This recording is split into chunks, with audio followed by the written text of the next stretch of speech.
আসসালামু আলাইকুম। কেমন আছো সবাই? আশা করি সবাই ভালো আছো। যেটা টিউটোরিয়াল থেকে টিচার বলছিলাম। তো আজকে অনেকদিন পরে আবারও নতুন একটি টপিক নিয়ে তোমাদের মাঝে ব্যাক করলাম। আজকে আমাদের ক্লাসটি মূলত অনার্স দ্বিতীয় বর্ষে অর্ডিনারি ডিফারেনশিয়াল ইকুয়েশনের তৃতীয় অধ্যায়টি নিয়ে। তো আজকে যে চ্যাপ্টারটি, এই চ্যাপ্টারে আমরা মূলত দুটি ফর্মুলা শিখব। অ্যান্ড আজকের এই দুটি ফর্মুলাতে খুব সহজেই এফ এবং জি অধ্যায় দুটি আমরা সহজেই কমপ্লিট করতে পারবো। অ্যান্ড ক্লাসটি শুরু করার আগে আরেকটি কথা বলতে চাই, যারা আমার চ্যানেলটিতে নতুন দেখছো চ্যানেলটি অবশ্যই সাবস্ক্রাইব করে রাখো। অ্যান্ড আমার চ্যানেলের নতুন নতুন ভিডিওগুলি যদি সবার আগে পেতে চাও তাহলে অবশ্যই পাশে থাকা বেল আইকনটিতে একটি ক্লিক করে রাখো। তো চলো আর কথা না বাড়িয়ে শুরু করে দিই আজকে আমাদের কাঙ্ক্ষিত টপিকটি। তো প্রথমে আমি দুটি ফর্মুলা বলতে চাই। Number 1, dy by dx plus p of x into y equal to q of x। মূলত আমাদের এই ফর্মুলাটি এই আকারে যদি আমাদের হয়ে থাকে, অর্থাৎ dy divided dx plus p of x into y equal q of x। মূলত আমাদের এখানে অবশ্যই চেনার উপায় হচ্ছে, নিচে যদি dx থাকে, কি বললাম, নিচে যদি dx থাকে তাহলে আমাদের সূত্রটি হবে y dot ইন্টিগ্রেটিং ফ্যাক্টর। এটাকে কি বলছি আমরা? Integrating factor equal integration q of x dot integrating factor dot d of x। অর্থাৎ এই আকারের কোনো আমরা প্রশ্ন যদি আমরা দেখি তাহলে এই আকারের প্রশ্নগুলো আমরা অবশ্যই এই সূত্রটি দ্বারা আমরা সহজেই সমাধান করতে পারবো। সো এখান থেকে মূলত আমাদের ইন্টিগ্রেটিং ফ্যাক্টরটা আমরা কিভাবে বের করব? আমাদের এই আকার যদি থাকে তাহলে ইন্টিগ্রেটিং ফ্যাক্টরটা মূলত e এর উপরে p of x of dx। আমাদের ইন্টিগ্রেটিং ফ্যাক্টর নির্ণয়ের সূত্রটি কি হবে?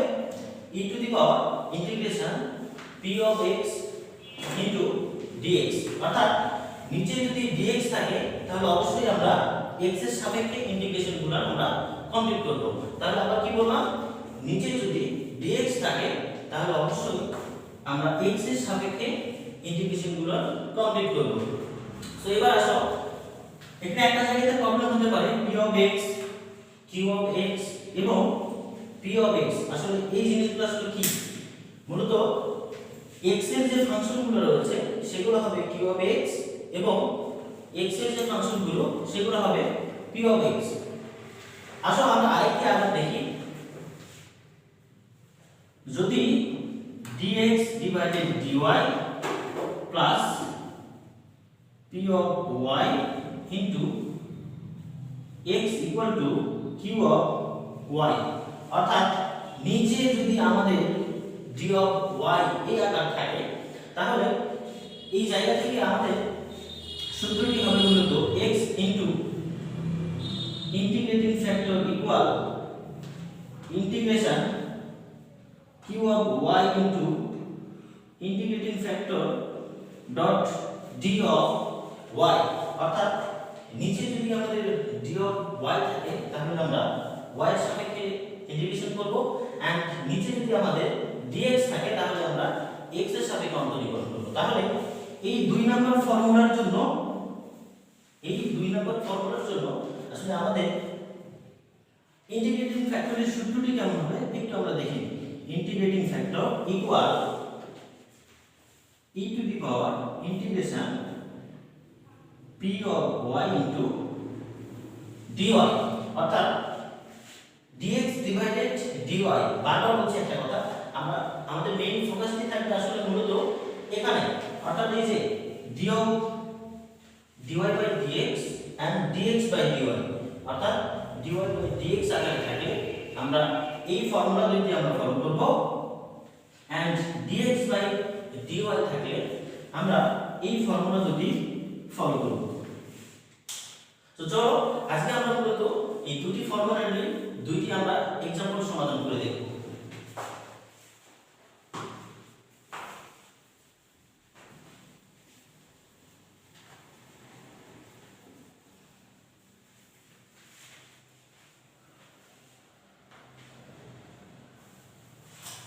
তো ফার্স্টেই আমি আমাদের যে তিতাস আমাদের পাবলিকেশনটা রয়েছে এই তিতাস পাবলিকেশনের 3F এর উদাহরণ 2 আমরা আসলে সলভ করব।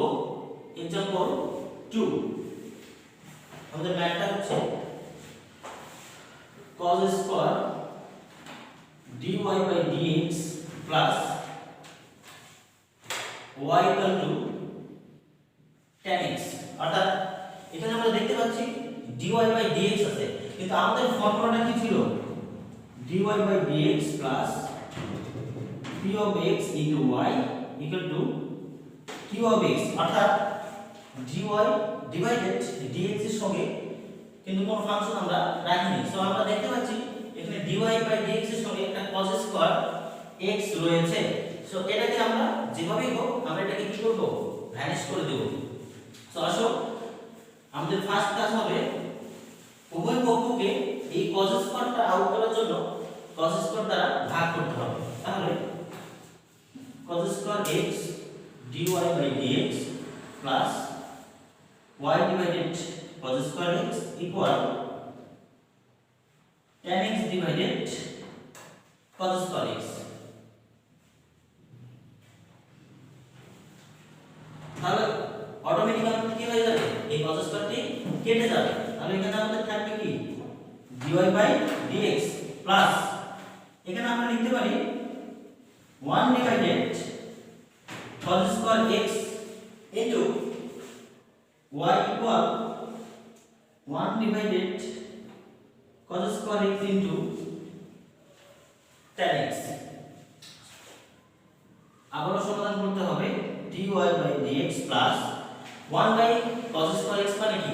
আমরা সকলেই জানি যে sec x, অর্থাৎ যেহেতু স্কয়ার আছে তার মানে কি sec স্কয়ার x into কি y equal to সেম ভাবে এখানেও sec square x into tan x। So মনে হয় একটু লক্ষ্য যদি আমরা করি আমরা দেখতে পাচ্ছি আমাদের কিন্তু অলরেডি এই ফর্মুলা তৈরি হয়ে গেছে। তো এবারে আমি উপরের দিকে একটু মিশাই দিচ্ছি। এবারে আমাদের যে ভাষাটা একটু লিখতে হবে সেটি হচ্ছে অর্থাৎ এই ফাংশনটা ইহা একটি dy by dx plus p of x into y equal to q of x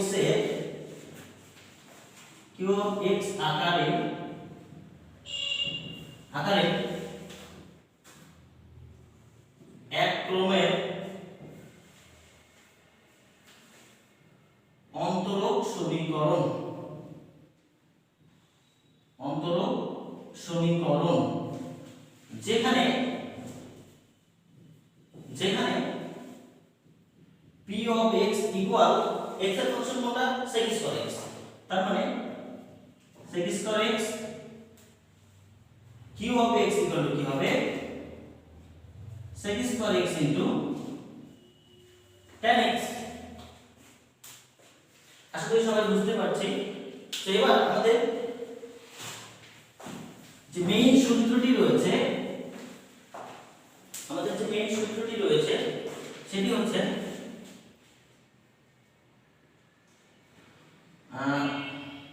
সুতরাং তাহলে dy by dx থাকলে আমরা জানি একটু মিস্টেক হয়ে গেছে dy by dx। সুতরাং নির্ণেয়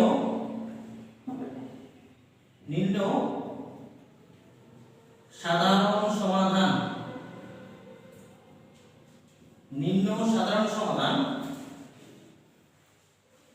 y dot integrating factor equal integration q of x into integrating factor dot dx। অর্থাৎ এই সূত্রটি আমাদের ইউজ হবে।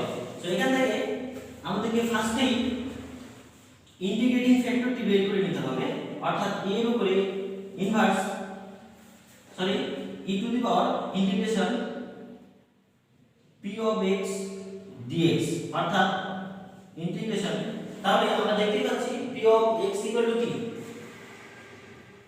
sec স্কয়ার x dx, অর্থাৎ আমরা জানি integration of sec square x dx এর সূত্র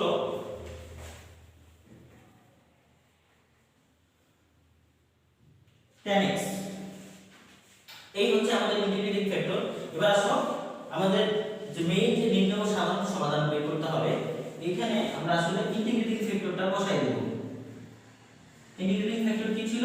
e to the power tan x equal integration q of x কি ছিল sec square x into tan x into e to the power tan x dx। এরপরে তার উপরের অংশটা মিশিয়ে দিচ্ছি।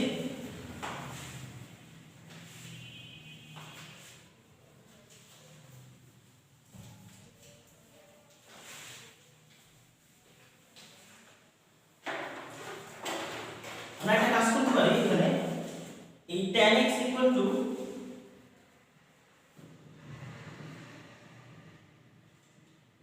আমরা z ধরে নিতে পারি, কারণ আমাদের u ডট v এর সূত্র এখানে পড়বে। তো আমরা অঙ্কটা চেষ্টা করব ছোট করে নেওয়ার, অর্থাৎ ইন্টিগ্রেশনের ক্ষেত্রে যেগুলোকে আমরা ধরব অবশ্যই সেগুলোকে অন্তরীকরণ করতে হবে। তাহলে tan x এর অন্তরীকরণ কি sec square x equal to, যেহেতু x এর সাপেক্ষে করছি dz by dx, sec square x dx টা যদি এই পাশে নিয়ে আসি তাহলে এই পাশে থাকে আমাদের dz। তাহলে লক্ষ্য করো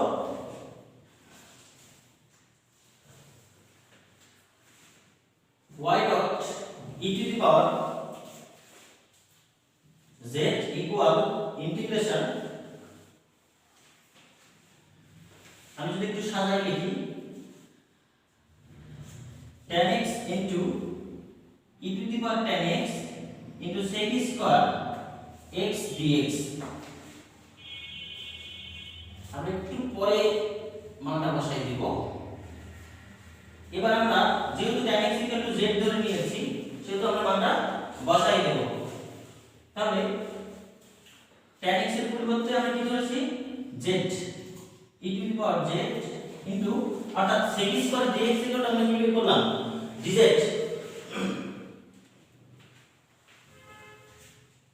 dz। তাহলে নরমালি এই পাশে আমাদের কোনো আপাতত কাজ নেই, ইন্টিগ্রেশন। তো এখানে আমাদের মূলত u ডট v এর সূত্রটি হবে, আমাদের সূত্রটা কি ছিল integration u dot v dx, অর্থাৎ u integration v dx minus integration d of x u integration v dx second bracket close into dx। আমরা একটু যদি সূত্রটা ফলো করি তাহলে আমাদের এখানে মূলত আমাদের এক্সপোনেনশিয়াল যে ফাংশনগুলো, অর্থাৎ e to the power x, e to the power 2x, e to the power inverse x, এই ফাংশনগুলো মূলত সব সময় আমাদের v ধরতে হবে। তাহলে z টা হবে আমাদের যেহেতু u, তাহলে z integration e to the power z dz minus integration second bracket start d by dz integration e to the power z dz second bracket close dz। তাহলে y dot e to the power z equal, z এর কোনো কাজ নেই, integration e to the power z e to the power z কি হবে minus integration এই z কে d by dz মানে কি অন্তরীকরণ করতে হবে। তাহলে ddx x এর অন্তরীকরণ কি 1, তাহলে d বাই dz z এর অন্তরীকরণ কি হবে 1 হবে। তাহলে 1 0 করে লিখতে হবে না এন্ড এই জায়গাতে একটু লক্ষ্য করি e to the power z কে অন্তরীকরণ ইন্টিগ্রেশন করলে কি হবে e to the power z কি হবে তাহলে আমাদের থাকে dz অর্থাৎ y dot e to the power z equal z into e to the power z minus e to the power z কে ইন্টিগ্রেশন করলে আমাদের e to the power z হবে এবং আমরা কি করব একটা যোগজীকরণে ধ্রুবক নিব সো এবারে আমরা যে z এর মানটা ধরছিলাম tan x বসাই দেব z dot e to the power z minus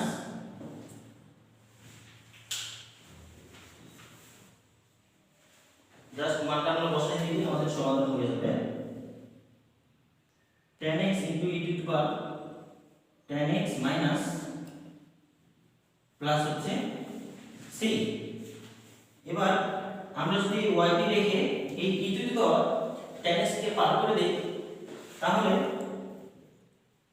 tan x into e to the power tan x minus e to the power tan x plus c divided e to the power tan x তাহলে at last আমাদের ফলাফলটা কি আসবে এই tan x এর সঙ্গে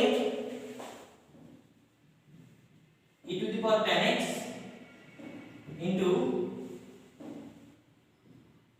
tan x divided e to the power tan x minus e to the power tan x divided e to the power tan x plus c divided e to the power tan x অতএব আমরা দেখতে পাচ্ছি এটি আমাদের কেটে যাচ্ছে minus এখানে আমাদের 1 প্লাস c ডট তাহলে এটা উপরে যদি আমরা দিয়ে দেই তাহলে অবশ্যই কি হয়ে যাবে মাইনাস হয়ে যাবে